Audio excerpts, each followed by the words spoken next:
marcher. Amen. Si tu ne fais rien toi-même, Dieu ne fera rien pour toi. Amen. Quelqu'un n'en va pas comprendre. Amen. Enlevons un peu cet esprit de la facilité. Là, il a baptisé, il a déclaré en retour la volonté de Dieu l'a fait encore galérer. Il a déprimé, hein? Il t'arrive jamais de déprimer. On déprime, non, moi aussi je déprime.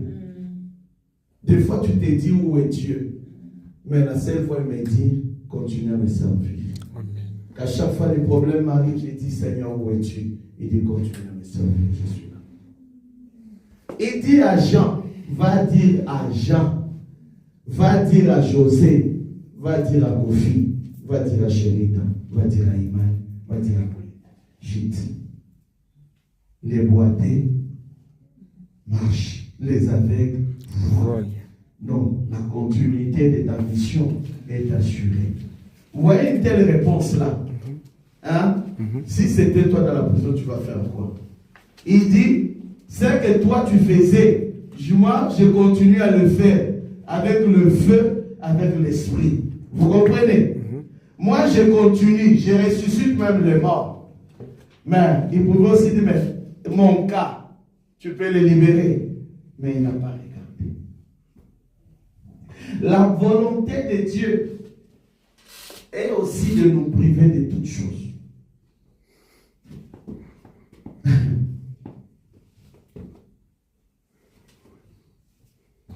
Parce que les gens cherchent la facilité. Dieu est le Dieu de la facilité. Mais lui là, il a vu l'agneau. Vous comprenez? Mais il n'a pas facilité sa libération. Et dans cette prison-là, la Bible nous dit qu'il a fini, il a été décapité la tête. On a coupé sa tête.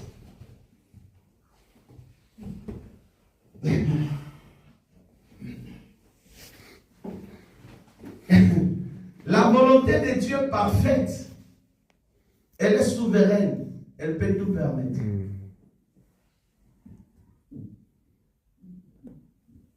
Quand tu dis que la volonté de Dieu soit faite là, tu ne connais pas ce que tu es en train de dire. Tu es en train de le dire tout simplement pour calmer quelqu'un ou te consoler.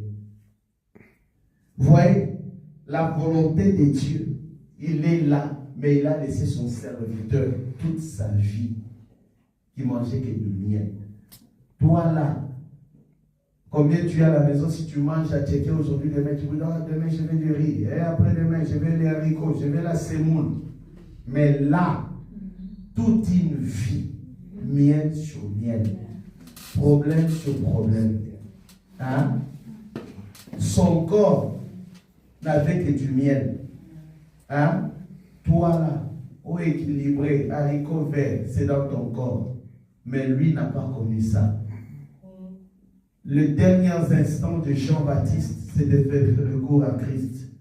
Mais Christ lui dit, je fais la continuité de ton message. La volonté de Dieu, il faut chercher à la connaître sur ta vie. Amen.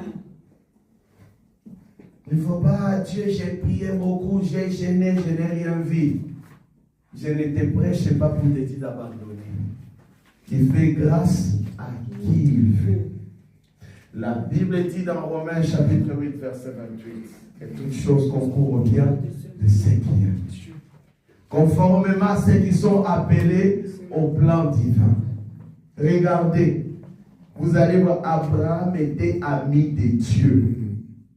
Il a marché avec Dieu, mais sa femme n'avait jamais d'enfant. Toi, aujourd'hui, là, tu fais des bébés, chaque année, boum, boum, boum, boum, boum, boum, tu as des enfants. Hein? Si Sarah était là, tu te dis que celui qui fait la promesse est digne de confiance. Il est fait pendant son temps. Amen. La volonté de Dieu, elle est compliquée. Elle est compliquée. Nous devons savoir, connaître quelle est la volonté de Dieu sur la maison de boulot. Si les Jean-Baptiste ne décident pas d'aller évangéliser, qui vous voulez? Quelle journée vous voulez d'évangélisation? Vous vous trompez. Chaque jour, c'est une journée aussi de faire une œuvre de Dieu. Tu veux qu'on organise. Qu'est-ce qu'on n'a pas organisé ici?